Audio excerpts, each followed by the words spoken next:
Welcome, everyone. We are the Super Monkey Fighters. This is the What Would You Change movie podcast. I am Loki, here with Monkey Feathers and Papa Nugget. Howdy, everybody. How's it going? It's going. I'm alive. I'm here. This week, we are going through the movie Radio Flyer, the classic 1992 film directed by Richard Donner, written by David Mickey Evans. Stars Lorraine Bracco, John Hurd, Adam Baldwin, who you see his face maybe twice in the film as well, as the actual stars of the film, Elijah Wood and Joseph Mazzello, who you will know from Jurassic Park. Also, Ben Johnson's in there, Geronimo Bill. If you don't know what this is about, IMDb certainly won't help you. It is a father recounts a dark period in his childhood when he and his little brother lived in the suburbs. And What is that? What is that? What is that? What's this movie about? People existed. In a suburb. I lived in a suburb when I was a history. kid. Yes. What is that? Isn't that E.T. too? Yeah, E.T. Isn't that also most movies? Yeah. Most 90s kids movies. Yeah. Really, the story is a father reminisces about his childhood when he and his younger brother moved to a new town with their mother, her new husband, and their dog, Shane. When the younger brother is his brother is subjected to physical abuse at the hands of the brutal stepfather. Mike decides to convert their toy trolley, the Radio Flyer, into a plane to fly him to safety. Nugget, what did you think of Radio Flyer? I watched this as a kid. I don't know how old I was when I first saw it, but I was probably younger than 10. I would imagine. And it's weird. It's not really a kids movie, but it is meant to be a kids movie, kinda. It's like it was meant to appeal to kids. But it's PG-13. But it's PG-13, but it doesn't really appeal to adults as much. Yeah. So it's a weird, in-between movie. I think it has a lot darker material that I don't think would really classify it as a kids movie. That's why it was rated, was for the theme and for violence, and so it almost reminds me of the Dark Sandlot, because it really reminds me of the feel of the Sandlot, not necessarily the story, but just kind of that suburban kids film. And which story also of apparently the same was story narrated. And has a narrator. Kids in a suburb. And so it really felt like that. Even kind of the way it was shot. And I don't know if that's just because of the cameras and the film that was used back then. Because and that's one thing I really liked about it. It did have a really rich feeling to how it was shot.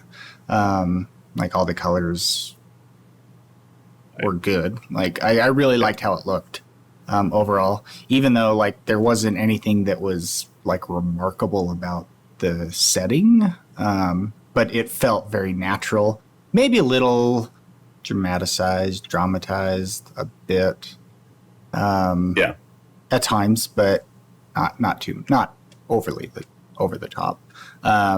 So I did like how the environment felt, and it felt really like a real suburban house from the 60s. It's going back and watching it now, it's kind of weird, but and because as a kid, I didn't really think a whole lot of it. It's there's this is what we do as kids and have fun and do these things, and then of course honestly, any Disney film, there's always the bad guy. And so in this case, it's an abusive stepfather, but that's the bad guy in this one. So something I did like that they did shooting wise was they always kind of kept the father in the background. You rarely saw his face. And even then it was always through shadows or he was covering his face with his hands or things like that. And I think that kind of helped to villainize him. The evil man in the shadows that you can never put a face to, which is what was the case. And so that was something that I actually found was a nice choice for this to help And I think, with that. yeah, and I think that works well into how this is like a storytelling film where it's from his remembrance of the events that happened, and so by not like explicitly showing him, it's more like we see the results of what happens, of what he does, but it's because he only remembers it, and so it can be foggy, and it isn't a firsthand account, where because he's not, or Elijah Wood's character isn't the one being attacked or abused. Well, it really shows that perspective really well, where he's not a person who the stepfather is not the person that they really focus on because of who he was in the abuse. And it does really change, because when he's first introduced, you do see him kind of from the side or from the back, but when he's doing something nice for him, he's helping him fix their bike, you see his face, and that's when it's a moment that the kids would remember, so they focus on that, and everything else is just they're trying to hide, they're trying not to be present, and he's a person they don't want to remember, and so you don't see his face, and it really showcases that perspective. And I think that's what this film does really well, is showcase that kid's memory and perspective of the situation, because its focus is pretty much solely on those two boys the entire time. So, and I think that was a strength of the film as well with those two, because when they're just being kids playing around, it felt very natural, because I'm sure it was. They were just, hey, these are two kids that are just going to play and have fun, and they just let them kind of be kids in the scenes, and it really felt natural when they were playing around. When they were more serious, it kind of felt more like, they'd kind of fed the kids their line like right beforehand, which is not necessarily a bad thing for a child actor, but it's a stark contrast between those moments when they're naturally just playing and having a good time, like when they're playing with the Ouija board, like that's, you could kind of see how they were moving it and those kinds of things. But when they're afraid of the monster behind the window, and so they're acting like kids playing that there's a monster behind, outside the window, and it really comes across really well, I think. So, yeah, really good like that. I think that was a good strength for this film, which makes sense because it's what the film is really revolving around, is these two brothers. But I think that the brotherly bond and the protection that the other brother had for his younger brother as he's dealing with this abuse, I think really was a strong showcase of, the care and the love that they both had for each other. And towards the end, when, the younger brother, he doesn't want to be there anymore because he's dealing with this abuse, and he's like, I gotta get away. And he goes and builds the machine, and the elder brother's like, I can't go with you. I'm like, they both know that this is their parting point, and it's just, it shows that they both care very strongly for each other. Yeah. So I felt the dog was kind of a nice touch as well. Like it was a more like a human in a dog form, the way that it really did help protect in a lot of the situations, like with the bullies and with the stepfather after the abuse, and the dog would retaliate and attack the stepfather. So I liked the dog in this as well, and how he was just another member of their ragtag group growing around the neighborhood, exploring and things like that. So, well, yeah, I mean, they even call that out with when they're moving into the suburbs, is, everybody here is, two 2.5 kids or something like that. And they're like, and that's what we are with, the two of us and then the dog. So yeah, one of those things that stood out to me was they didn't explicitly say what time frame it was. You just kind of guess based on, it starts out modern day from whenever they were telling the story, and it's Tom Hanks, who also, apparently Tom Hanks is in this movie. I even forgot after I watched it. He's the narrator, he's the the father telling the story. So if he's telling the story and you figure it was 1992 when it was made, then you're looking at, late 60s, early 70s, probably when is when it's taking place, and just based on the way everything looks. But the thing that stood out to me is the way that they make money initially is they go and fish the golf balls out of the lake and sell them back to the golfers. And they were selling them for 30 cents a piece or 25 cents for two. And so I looked up what the price of golf balls was in the 60s.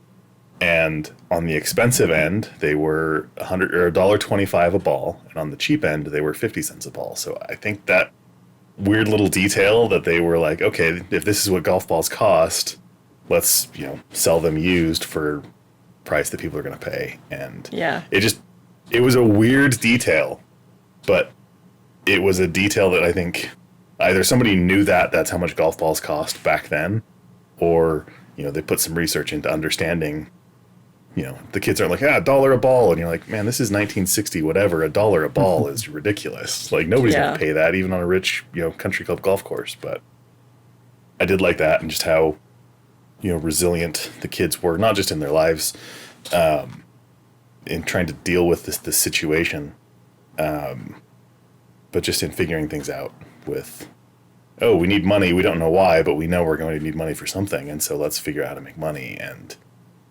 they start collecting bottles and those kinds of things. So, so I do have to mention the kitchen explosion scene.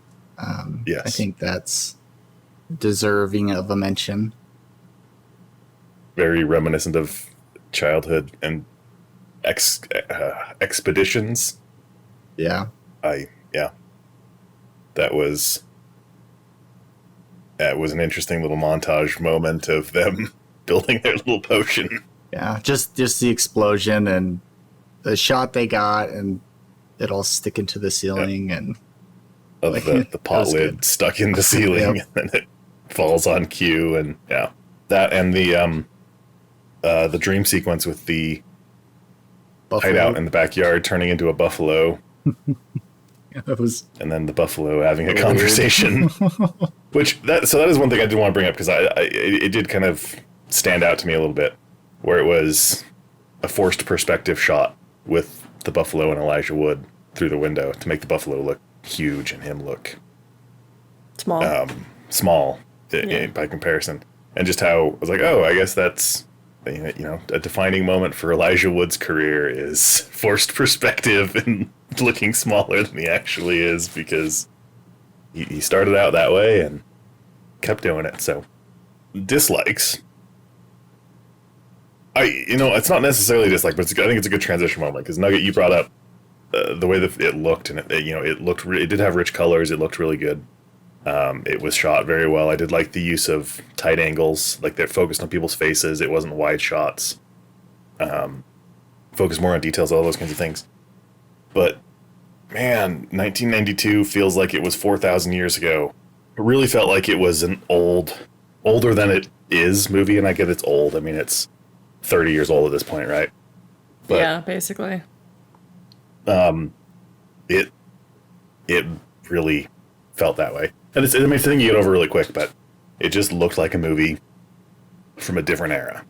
And it is, but it felt really old with that. My little dislike that I'll get into is, I mentioned Geronimo Bill at the beginning.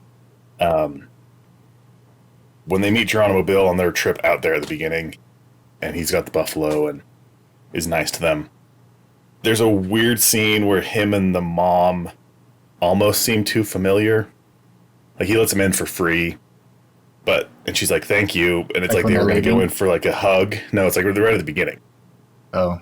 Like, so they're going into Geronimo Bill's thing, but there's a scene where like they're going to hug, and he kind of moves in and stops, and it's just like, that was awkward and out of place and kind of weird for people who just met.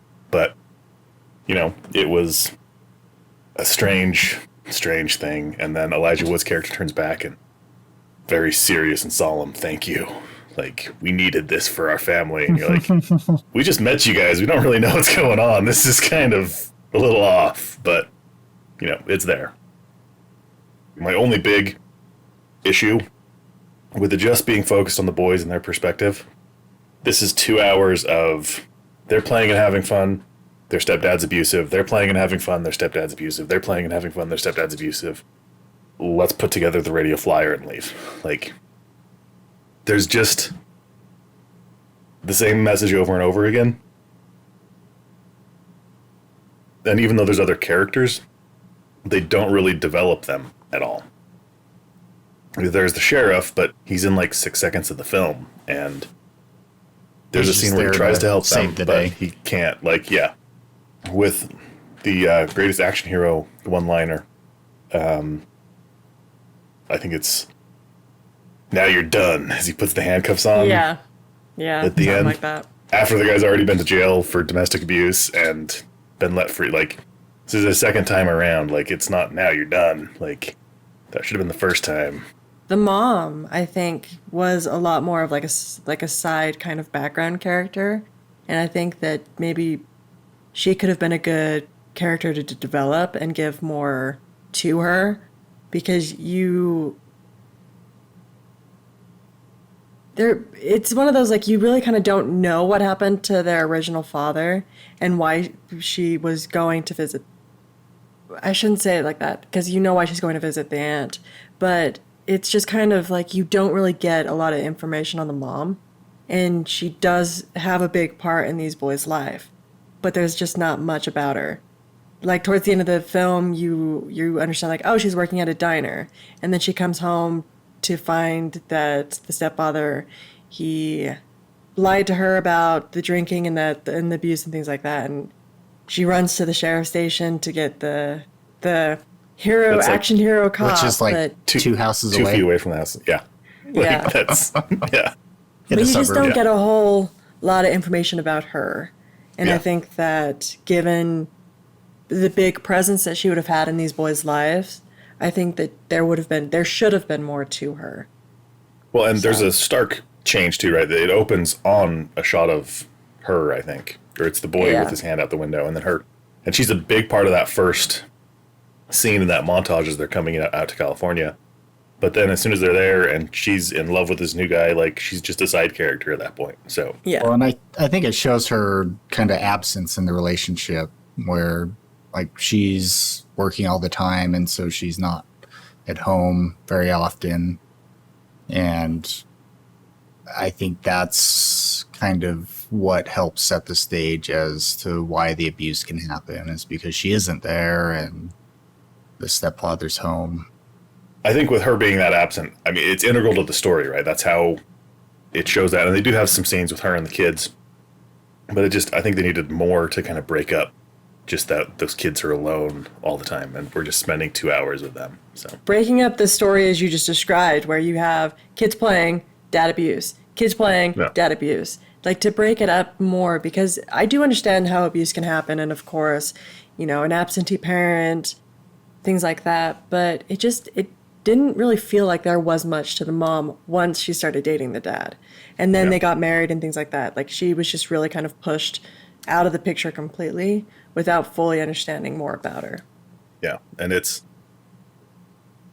think it's a choice that, they made to focus on the kids, and I don't necessarily disagree with it, but it just feels like it's a missed opportunity to build some more relationships between the kids and other people. I guess it could be a dislike, but it's just the point to talk about, I guess. So Tom Hanks kind of mentions, like, it's all based on, like, how you remember things. And I think that's because, like, the whole, like, oh, I built a radio flyer and my younger brother flew into the night and lived and sent me postcards. Like, we really don't know what happened, honestly. Yeah. Like, it could all be a fabrication. It probably is all a fabrication. Does he even have a brother? I don't know. Or is it just from his perspective, and so he was the kid that was getting abused? Yeah. And so I think that's one part that, if you're watching this as a child, you could easily miss that, or even as an adult if you're not really paying that much attention. But because they they only drop it like a few times that kind of make it seem like, well, even though like I'm the storyteller, I'm the one telling the story, and this is how I remember it. Like they make it a point that like just because that's how you remember it doesn't mean it's necessarily real. And so yeah. But then you start thinking about, okay, well, what about the whole postcard thing? Like that's as he's older, like in college is kind of what they make it out to be. And so like, so if it wasn't real, then are you delusional and making up this whole postcard thing? Or and so it gets really weird at that point. I think they could have like left it after Bobby took off and maybe did something else to wrap it up, but because let's be honest, there's no way in hell he flew that thing and didn't either die instantly. Like, and so like I understand the whole point of like kind of leaving it a little vague as to what actually happened, but trying to incorporate the postcard thing after he's a kid and make it seem believable, then it's like that like really makes it not fit together. Like now we should be concerned about your mental health if you're making up postcards to send to yourself or something. But you're not even sure though, because when you think about it, maybe he just made up the whole story itself, and so the postcards weren't even real, and that it was just a story that he was telling to his kids. So it's just one of those, like, there's so much unknown about basically the ending itself. Because one of the things that first off, the idea that these kids could just build this flying machine in like 7 days and it's perfect and it can fly. With I feel like that's I feel like blade, that's a lawnmower engine, and cardboard wings. Yeah, I feel like with that helicopter.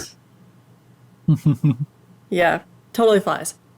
But it's strange because sometimes I think that after I finished watching this, I thought, what if the brother just died? Like, his way of escaping was like he killed himself. And this was just the dad's way of trying to lessen that blow to his own kids. Like he made up the story just to cover it up. Like he did have like he did have a brother, and the reason why you don't see him is because he's flying around the world. But in reality, it was because he ended up just killing himself. Yeah. And it's just one of those, there's so much unknown about this story because as the ending is, well, it's in the eyes of the storyteller. And he tells his kids, well, that's how I remembered it. And it's like, okay, well, is it true or not? He also starts the story with, do you guys remember when I told you about your Uncle Bobby? And they're like, yeah. He's like, well, what I told you wasn't really the truth because I didn't think you were ready to hear it. Like, that's how he starts the whole conversation with them. It starts on that premise that I'm going to tell you things that I think you can handle. And your uncle, when he was 8, dying, trying to escape in this half-made airplane thing, I think you're still a little too young to handle that. So I'm not going to really tell you the truth of that. I'm going to tell you the story as we go up to it. And that is kind of, I think, one of the prevailing theories about this. And I think it's unintentionally or mistakenly left really vague because they're at the same airport where it all happened when Tom Hanks is telling the story to his kids. So I think that the simple jump in logic is they're there waiting to meet their uncle. He's flying in. But you don't. Like, it could just be that, hey, they're back there visiting their grandma kind of a thing. And she still lives in that same town, or they still live in that same town. And they're just hanging out there on the weekend because that's all there is to do. So it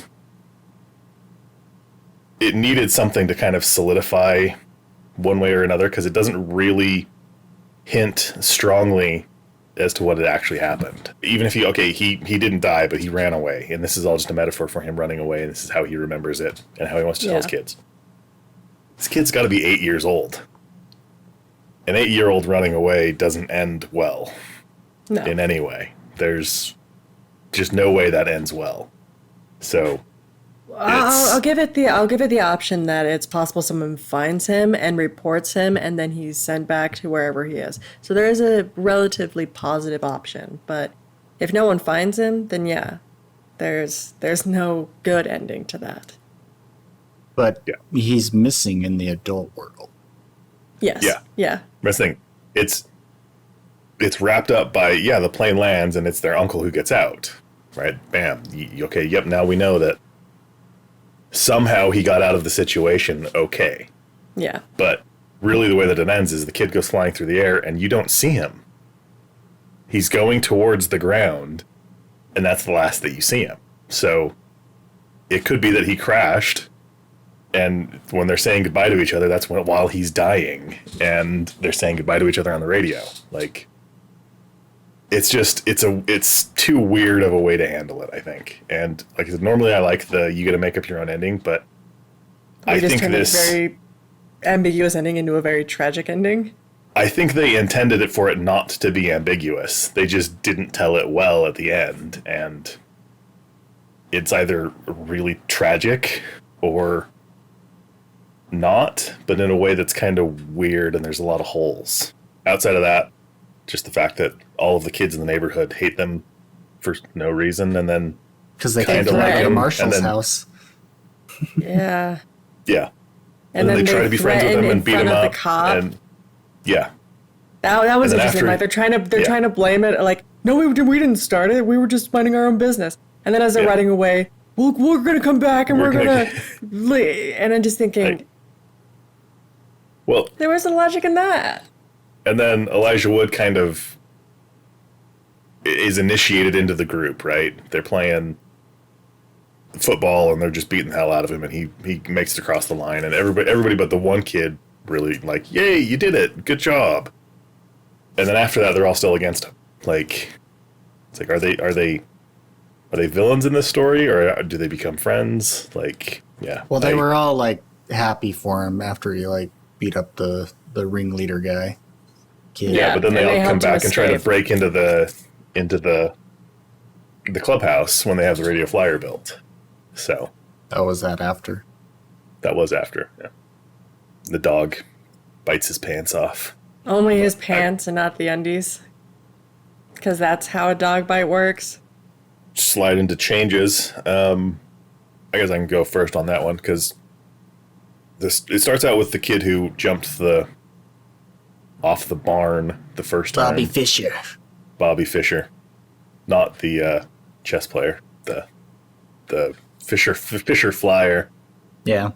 And not the younger brother named Bobby either. So Yes. Yeah, very importantly.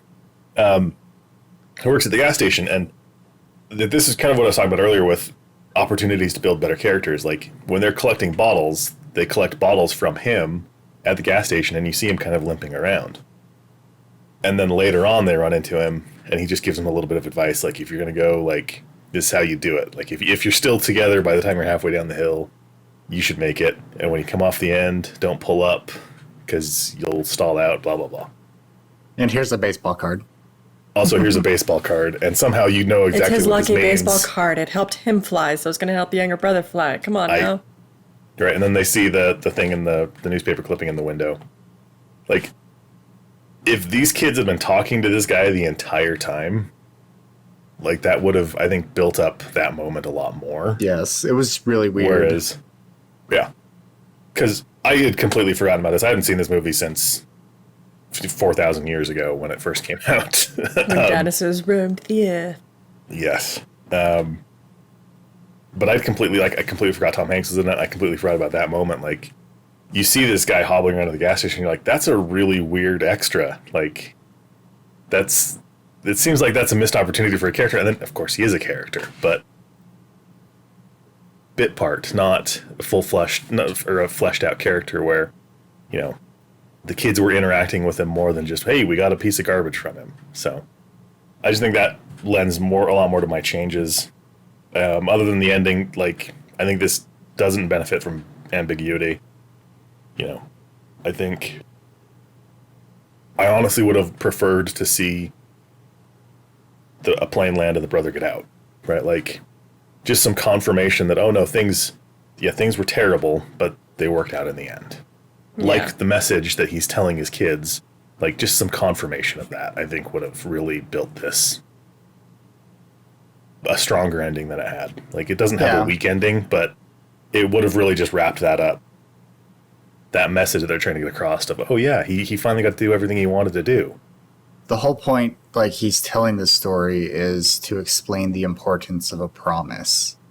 It's like, so I'm going to tell you this long, drawn-out story about your uncle, about why you should keep a promise, but we don't know what happened to him. Did he die? Like if like it did work out, that would show that, like, yeah, this is why you keep a promise, not your brother just might disappear forever. Maybe he's gone. Maybe he wasn't real. Maybe all of this is BS and your dad's just a psychopath. But it would have been a nice bookend as well, where if the promise that was important was, I'll come back, and then this is the moment where he comes back, right? Like, that's the importance of a promise. But people are promising things to him all the time throughout the movies, and it just, that message gets kind of muddled in there, I think. Regardless of how you end it, whether you end it with, you know, the uncle coming back on a plane and things like that, or whatever, I think there's just too much left unknown about it, because you are left unknown. Okay, what really happened? Did they, you know, complete a miracle and they were able to fly this makeshift vehicle and the kid took off and flew somewhere and he lived his life? Or did he die in that accident, or did something else completely happen? You know, whatever.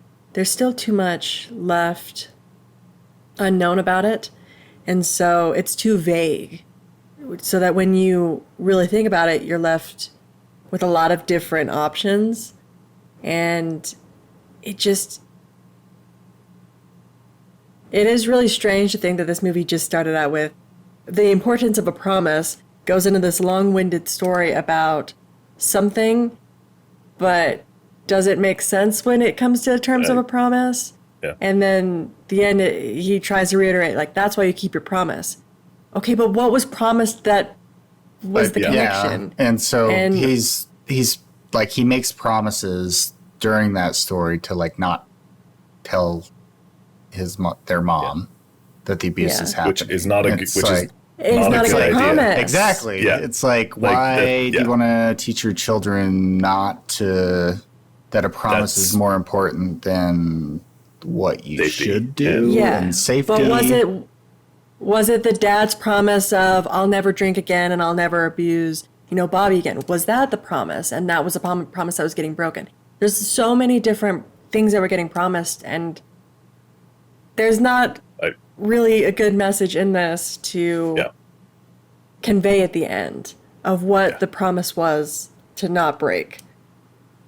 Well, and I think that's the terminology you used, I think, summarizes it really well. It's not an ambiguous ending. It's a vague ending. And there's, I think, a big difference with that, where the vagary is just like, I don't know what's going on. Whereas ambiguous is, I kind of have an idea, and this is what I think. What do you think? And I think that's the big difference with this, is it's more vague as to what the purpose was. Because Tom Hanks is telling his kids this story because they were arguing over a toy. Yeah, it's kind of it's a weird story, and the message is kind of confusing, I think. It's confusing, and you're just left wondering, what did I even watch? No, but not even that. It's just more of, like, what is the message to get out of this? And what really happened and things like that. I think I would just agree with what both of you have already stated, with trying to wrap up the ending, the purpose of, like, what's the moral of the entire story. And it doesn't necessarily need to be wrapped up in a nice little bow, but it's not wrapped up with anything. Like, I feel like they're just unwrapping things and then just leaving everything open. And you're like, what am I supposed to take out of this? And like some very key points that like were probably just bad choices and probably should have been done differently. Like the promise not to tell your mother about the abuse and like things like that. Like, especially if this is supposed to be geared towards children. Yeah. Or younger people, like the idea of that your word is more important than the safety. It's more important than anything else. Keeping your promise above safety. Well, it's also a dangerous message to kind of teach kids where if you're being abused and your abuser says this is our secret and you got to keep a secret, promise. The promise is it's like that's a really dangerous message, I think, to put out there. And so it's a message that, as Nugget was just mentioning, keeping a promise above safety, regardless of what the situation is. It's, I'm going to keep this a secret, but it's harmful to someone else or myself or whatever. And it's not a good message to portray to children who are easily influenced. I think solidifying that message in a better way would have improved the film. So, but that's Radio Flyer. Leave your comments down below on what you guys thought of the film, even if you didn't see it. We'll catch you guys in the next one. Adios.